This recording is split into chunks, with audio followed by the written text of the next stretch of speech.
अस्सलाम वालेकुम students, welcome back again. और प्रीवियस लेक्चर्स में हमने स्टीरियो केमिस्ट्री हमारी चल रही है, आपको पता है। प्रीवियस 8 लेक्चर्स में हमने ऑप्टिकल आइसोमेरिज्म को ख़त्म किया है। अब जो हमारा नेक्स्ट टारगेट है वो है कन्फर्मेशनल आइसोमेरिज्म। इस लेक्चर में इंट्रोडक्टरी लेक्चर जो कि कन्फर्मेशनल आइसोमेरिज्म से रिलेटेड है, मैं आपको बताऊंगा, मैं आपसे डिस्कस करूंगा कि कन्फर्मेशनल आइसोमेरिज्म है क्या, नंबर 1। नंबर 2 कि इसमें जो मुख्तलिफ तरह की टर्म्स आती हैं, जैसे हमारे पास टॉर्शनल स्ट्रेन है, स्ट्रेन एंगल है या एंगल स्ट्रेन भी उसको कहते हैं। इसके अलावा हमारे पास स्टेरिक स्ट्रेन है या हम उसको वैन डर वाल रिपल्शन भी कहते हैं। ये तीनों टर्म्स के बारे में हम जानेंगे। इसके बाद हम देखेंगे जो हमारे पास कन्फर्मेशनल आइसोमेरिज्म है उसमें जो कन्फर्मर्स होते हैं या रोटामर्स होते हैं, जो स्ट्रक्चर्स बेसिकली हासिल होते हैं, वो किस तरह से बनते हैं, फिर उनको रिप्रेजेंट करने के सॉ हॉर्स स्ट्रक्चर्स या न्यूमैन प्रोजेक्शंस के मुताबिक हम उनको किस तरह से बोर्ड पे ड्रॉ करते हैं, ठीक है, या कॉपी पे ड्रॉ करते हैं, ये भी हम सीखेंगे। इसके अलावा मैं आपको इसी लेक्चर में आपको बताऊंगा जो कन्फर्मेशनल एनालिसिस है ऑफ इथेन, वो हम एक्सप्लेन करेंगे। और ये लेक्चर मैक्सिमम 15 मिनट्स का होगा जिसमें हम ये सारी चीज़ें कवर करेंगे। तो इससे पहले कि मैं कन्फर्मेशनल आइसोमेरिज्म की डेफिनेशन शुरू करूं, हम एक एग्जांपल लेते हैं। एग्जांपल हमारे पास है इथेन मॉलिक्यूल की। इथेन में carbon to carbon single bond है, अगर हम इसको ड्रॉ करें बोर्ड पे, और कार्बन टू कार्बन जो सिंगल बॉन्ड है ना, वहां पे सिग्मा बॉन्ड होता है, यहां पे सिग्मा बॉन्ड है, और सिग्मा बॉन्ड में sp3 carbon to carbon hybridisation की वजह से ओवरलैपिंग है, यानी इस कार्बन का भी sp3 हाइब्रिड ऑर्बिटल और इसका भी, ये ओवरलैप करके यहां पे सिग्मा बॉन्ड बना रहे हैं। यहां ना इथीन की अगर हम एग्जांपल लें, इथीन में carbon to carbon double bond होता है, और यहां ना ये एक सिग्मा बॉन्ड है और एक पाई बॉन्ड है, और यहां कार्बन टू कार्बन जो ओवरलैपिंग है वो sp2 से sp2 कार्बन की ओवरलैपिंग है। यहां ना ये वाला जो कार्बन कार्बन बॉन्ड है ये रोटेट कर सकता है, this can rotate along carbon carbon bond, यानी sp3 टू sp3 जो ऑर्बिटल ओवरलैपिंग है ये रोटेशन कर सकती है, लेकिन यहां पे रोटेशन नहीं होती, रोटेशन रिस्ट्रिक्टेड है। तो यहां से ही हमारे पास डेफिनेशन आ जाएगी ज्योमेट्रिकल आइसोमेरिज्म, कन्फर्मेशनल आइसोमेरिज्म की। और ये जो कन्फर्मेशनल आइसोमेरिज्म है ना, ये ज्योमेट्रिकल आइसोमेरिज्म जो कि कॉन्फिगरेशनल आइसोमेरिज्म की टाइप है, और ऑप्टिकल आइसोमेरिज्म से क्यों डिफरेंट है। ज्योमेट्रिकल आइसोमेरिज्म में ना ये रिस्ट्रिक्शन रोटेशन की वजह से जो अरेंजमेंट डिफरेंट होती है उसकी वजह से आता है, और जो हमारे पास ऑप्टिकल आइसोमेरिज्म है उसमें जो प्लेन पोलराइज लाइट है उसकी तरफ किस तरह से बिहेव करता है हमारा मॉलिक्यूल या कंपाउंड, उससे अराइज होते हैं। लेकिन यहां पे कार्बन कार्बन फ्री रोटेशन की वजह से जो हमारे पास डिफरेंट तरह के स्ट्रक्चर्स आते हैं ना, उनको हम कन्फर्मर्स कहते हैं, और इस तरह से अराइज होने वाले आइसोमेरिज्म को हम कन्फर्मेशनल आइसोमेरिज्म कहते हैं। तो हम इसकी डेफिनेशन कर लेते हैं।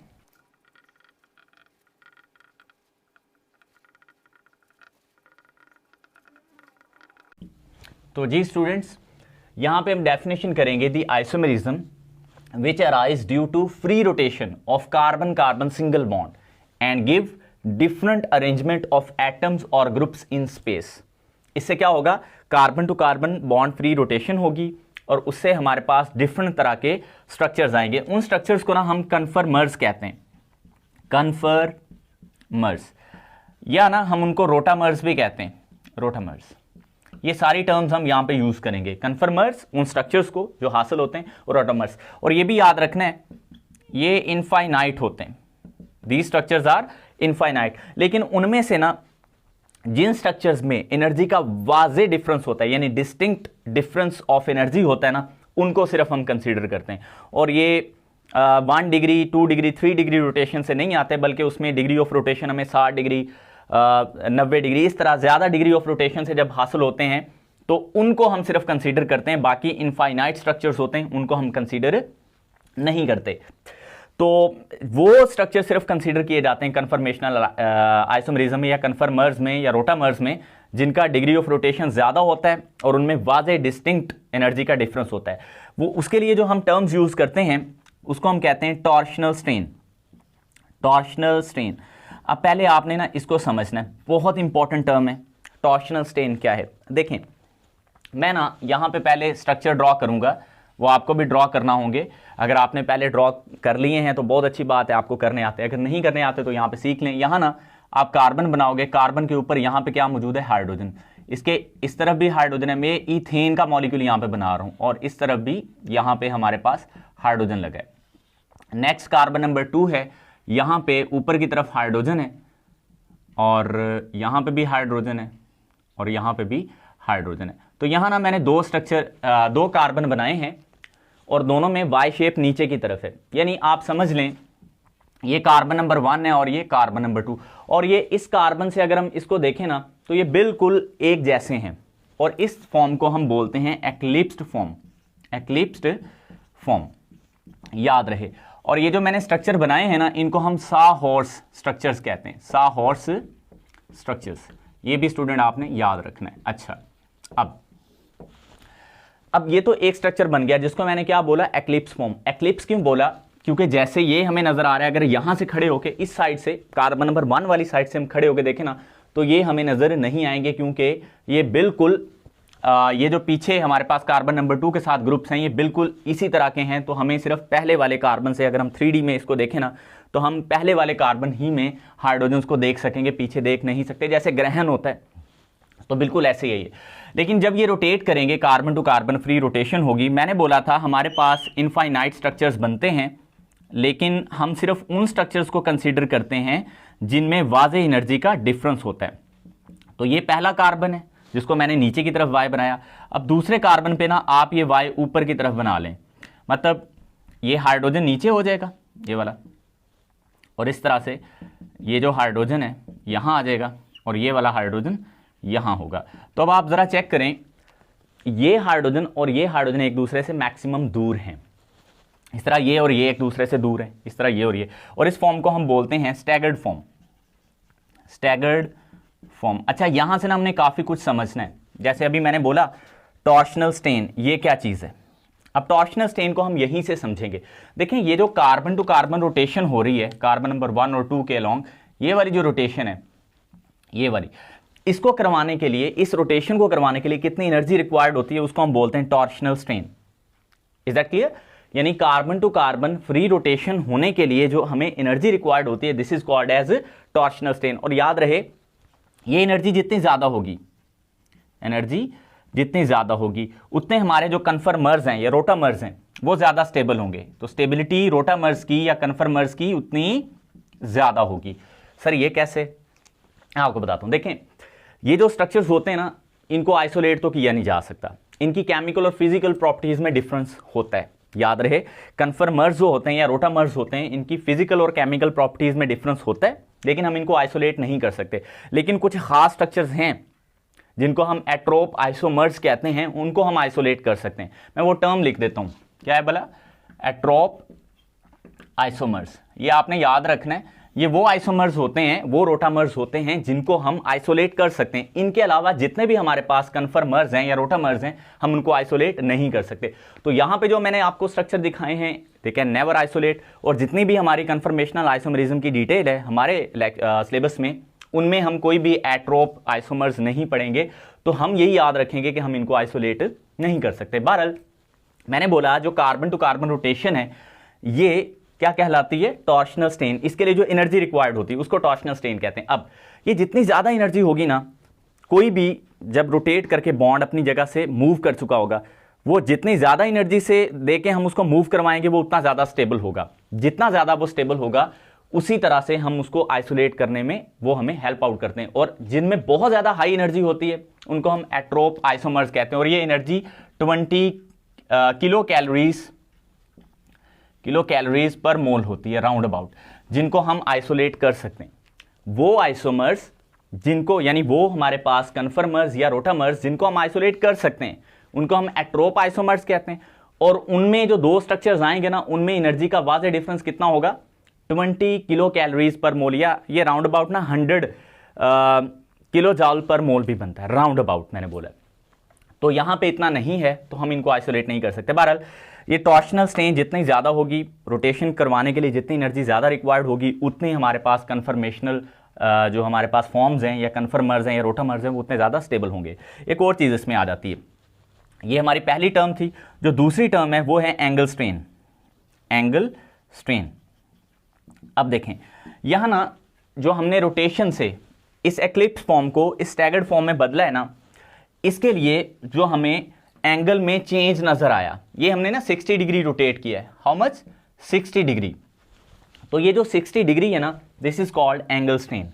इसकी वजह से जो अनस्टेबिलिटी आएगी या स्टेबिलिटी आएगी उसको हम बोलते हैं एंगल स्ट्रेन। आई होप ये टर्म भी आपके लिए ईजी होगी।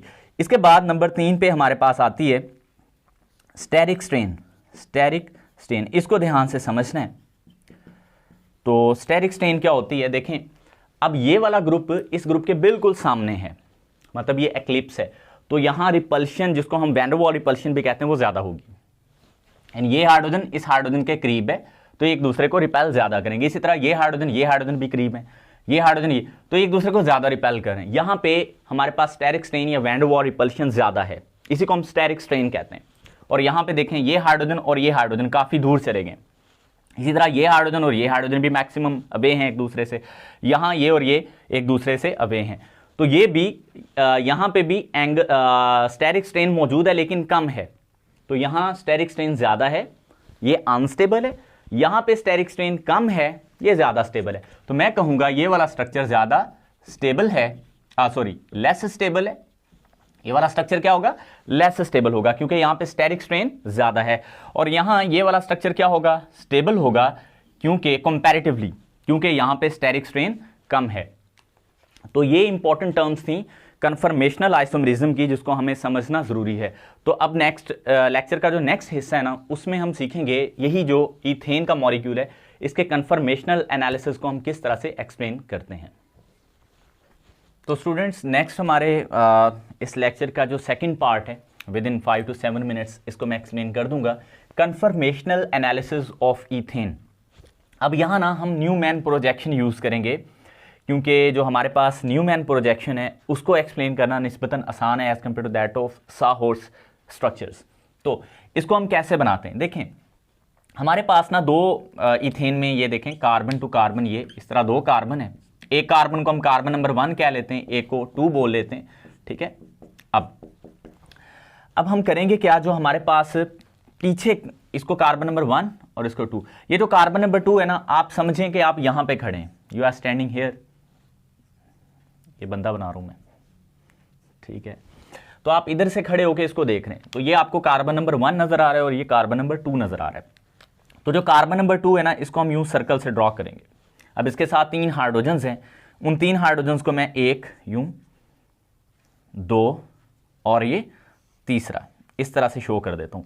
ये हमारे पास कार्बन नंबर 2 वाले हैं। अब जो कार्बन नंबर 1 है वो सपोज कर लो ये डॉट वाले हैं, और एक हाइड्रोजन यहां है, एक हाइड्रोजन यहां है और एक हाइड्रोजन यहां है। तो ये ना मैंने स्लाइड से इसको रोटेट करवाया। मैं इसके बिल्कुल ऊपर भी बना सकता था, अगर बिल्कुल ऊपर होता तो ये एक्लिप्स होता, लेकिन हम बोर्ड पे बिल्कुल ऊपर इसके ड्रॉ नहीं कर सकते। जब भी हम एक्लिप्स फॉर्म बनाया करेंगे ना, यानी ये एग्जैक्टली एक दूसरे के ऊपर आ रहे हैं, तो ये वाले हम ऐसे बनाएंगे। अब इसको हम बनाना तो हमने सीख लिया कि न्यूमैन प्रोजेक्शन हम किस तरह से एक्सप्लेन करते हैं। This is called Newman projection, ठीक है। तो अब हम ना इसको अप्लाई करेंगे हमारे इस एक्सप्लेनेशन में, एनालिसिस में। अब हमारे पास 2 कन्फर्मेशंस इसमें हासिल होंगी। मैंने अभी बोला, एक हमारे पास पीछे जो हमारे पास कार्बन है उसको हम रेड से या सर्कल से यूं ड्रॉ कर लेंगे। यहाँ पे हाइड्रोजन है, यहाँ पे भी हाइड्रोजन है और यहाँ पे भी हाइड्रोजन मौजूद है। आप ऐसे भी कर सकते हैं कि ये वाले दोनों हाइड्रोजन नीचे बना सकते हैं और ये वाला एक हाइड्रोजन ऊपर बना सकते हैं। लाइक मैं इसको इस तरह भी बना सकता हूँ, देखिएगा जरा, हम इसको इस तरह भी बना सकते थे ताकि आपको बिल्कुल क्लैरिटी रहे। देखें यहाँ पे हाइड्रोजन मैंने शो किया, यहाँ पे हाइड्रोजन, तो बात एक ही है, यानी अब ये वाई शेप बन गई है। अब इसके ऊपर जो सेकंड कार्बन है, सही है, वो यहां है, तो ये बिल्कुल एक्लिप्स फॉर्म बन रही है। Alright, this is called eclipsed form, और इससे समझना निस्बतन हमारे लिए ज्यादा आसान होता है एज कंपेयर टू साहोर्स स्ट्रक्चर्स। अब ये वाली जो फॉर्म है, इसको जब हम रोटेट करेंगे, मैंने बोला था हमारे पास बहुत ज्यादा यानी इनफाइनाइट इसके कन्फर्मर्स बनते हैं अगर थोड़ा थोड़ा रोटेट करना शुरू करें, लेकिन हम इसको ना ताकि वाज़ेह एनर्जी का डिफरेंस आए, इसको इतना रोटेट करेंगे कि एनर्जी का एक खास वाज़ेह हमारे पास डिफरेंस नजर आए, तो हम इसको रोटेट करवाते हैं। यहाँ पे ना जो स्टेरिक स्ट्रेन है, स्टेरिक स्ट्रेन वो मैक्सिमम होगा। तो क्या होगा, मैक्सिमम, क्योंकि सेम ग्रुप एक दूसरे के बिल्कुल सामने हैं, तो ये मैक्सिमम एक दूसरे को रिपेल करेंगे। इसकी वजह से इसकी जो स्टेबिलिटी है वो कम होगी, तो ये वाला जो हमारे पास ये कन्फर्मर जो है वो अनस्टेबल होगा। ये क्या होगा, अनस्टेबल होगा। ये बात आपने याद रखनी है। अब हम इसको ना 60 डिग्री पे रोटेट करवाते हैं। अब रोटेशन से होगा क्या, पहले मैं नीचे वाले कार्बन को यूँ बना लेता हूँ, यहाँ पे हाइड्रोजन है। आप समझें कि नीचे वाला जो कार्बन है वो वैसे ही है, आप जो ऊपर वाला कार्बन है वो उसके ऊपर रोटेट करवा रहे हैं, यानी कार्बन नंबर 1 को कार्बन नंबर 2 के अलोंग रोटेट करवा रहे हैं। नीचे वाला कार्बन वैसे ही है, आप जो ऊपर वाला कार्बन है उसको रोटेट करवा रहे हैं, और आपने 60 डिग्री उसको रोटेट किया, तो ये हाइड्रोजन इधर आ जाएगा, ये वाला घूम के, ये देखें इस तरफ, हम इसको ना क्लॉकवाइज घुमा रहे हैं, तो ये वाला हाइड्रोजन इधर चला जाएगा, यहां होगा, और ये वाला जो हाइड्रोजन है यहां पे आ जाएगा इस जगह पे, ये। तो अब कार्बन को रोटेट करने के बाद 60 डिग्री के बाद, ये मैंने कितना रोटेट किया, 60 डिग्री। 60 डिग्री रोटेशन के बाद जो हमारे पास अब कार्बन के साथ ये वाले तीनों जो हाइड्रोजन है वो डिफरेंट पोजीशन पे चले गए। अब ये एक दूसरे से मैक्सिमम दूर हैं, देखें इस हाइड्रोजन से ये वाला हाइड्रोजन अब दूर है, तो स्टेरिक रिपल्शन यहां पे कम है, तो मैं लिखूंगा स्टेरिक स्ट्रेन यहां पे क्या है, मिनिमम है, मिनिमम। तो उससे क्या होगा, यहां पे ये वाला जो हमारा कन्फर्मर है ये क्या होगा, स्टेबल होगा। अब मैं इसको 60 डिग्री फिर रोटेट करता हूं, लाइक मैं यहां पे दोबारा से ये बनाता हूं, ऊपर ये हाइड्रोजन है, यहां पे हाइड्रोजन है, यहां पे हाइड्रोजन है, तो यहां जब मैं इसको दोबारा से रोटेट करता हूं तो उससे क्या होता है कि ये वाला हाइड्रोजन यहां पे आ जाता है इसके ऊपर, ये वाला हाइड्रोजन यहां चला जाता है घूम के इसके ऊपर, और ये वाला इसके ऊपर, तो ये दोबारा से अनस्टेबल फॉर्म बन गई है पहले स्ट्रक्चर की तरह। तो इसका मतलब ये जो हमारा पहला स्ट्रक्चर है 1 और ये 3, ये एक ही चीज है, और जो स्ट्रक्चर नंबर 2 है ये डिफरेंट है। इसको हम बोलते हैं, ये हमारे पास है एक्लिप्स फॉर्म, नीचे मैंने लिखा भी है, और इसको हम बोलते हैं staggered form, this is called staggered form. और दोनों में ना एनर्जी का जो मैक्सिमम डिफरेंस आता है वो तकरीबन यहां पे होता है 12.1 किलो जूल पर मोल। तो ये एक वाज़ेह एनर्जी का डिफरेंस है दो फॉर्म्स के दरमियान, दो कन्फर्मर्स के दरमियान ईथेन के मॉलिक्यूल में। एक हमारे पास एक्लिप्स फॉर्म है और एक हमारे पास स्टैगर्ड फॉर्म है। तो एक्लिप्स फॉर्म में इतनी एनर्जी ज़्यादा है और जो स्टैगर्ड फॉर्म है उसमें इतनी एनर्जी कम है। तो दोनों में जो एनर्जी बैरियर है वो 12.1 किलो जूल पर मोल है। और इसी को मैंने बोला था हम टॉर्शनल स्ट्रेन कहते हैं। This energy is known as torsional strain. अगर आपको याद है तो मैंने इसको क्या बोला था, टॉर्शनल स्ट्रेन, सही है। तो मैंने ये भी बताया था ये जितनी ज्यादा होगी, यहां पे ये कम है टॉर्शनल स्ट्रेन, इसका मतलब ये कन्फर्मर और ये कन्फर्मर या ये रोटामर और ये रोटामर, इनमें एनर्जी का खास डिफरेंस नहीं है, तो इनको आइसोलेट करना मुश्किल है। ये जितनी ज्यादा होती जाएगी यानी ये टॉर्शनल स्ट्रेन, उतना इनको आइसोलेट करना हमारे लिए इजी होता जाएगा और फिर ये एट्रोप आइसोमर्स में कन्वर्ट हो जाते हैं अगर एनर्जी का जो बैरियर है यानी ये टॉर्शनल स्ट्रेन है ये अबव हो 100 किलो जूल पर मोल से, जैसे प्रोटीन में होता है। ऑलराइट, अच्छा अब हम इसको लास्ट में ग्राफ से एक्सप्लेन करके खत्म करते हैं।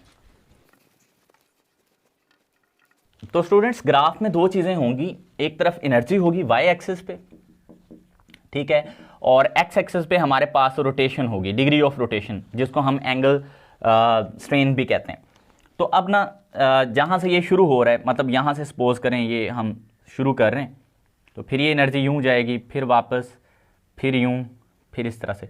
तो ये हमारे पास इस तरह का ग्राफ मिलेगा। कैसे, देखिए यहां पे जो हमारे पास एक्लिप्स फॉर्म आ रही है ना, एक्लिप्स फॉर्म, तो यहां फिर क्या होगी, staggered form, staggered form.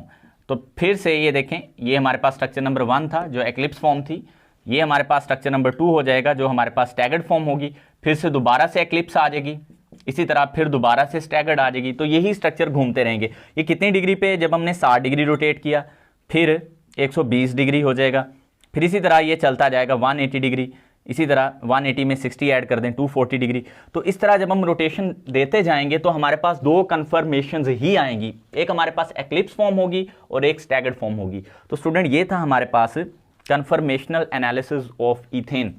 Lecture के आगाज में हमने इंट्रोडक्शन देखा और लास्ट में मैंने आपको कन्फर्मेशनल एनालिसिस ऑफ ईथेन बताया। आई होप आपको लेक्चर यहां तक समझ आ गया होगा। अल्लाह हाफिज़।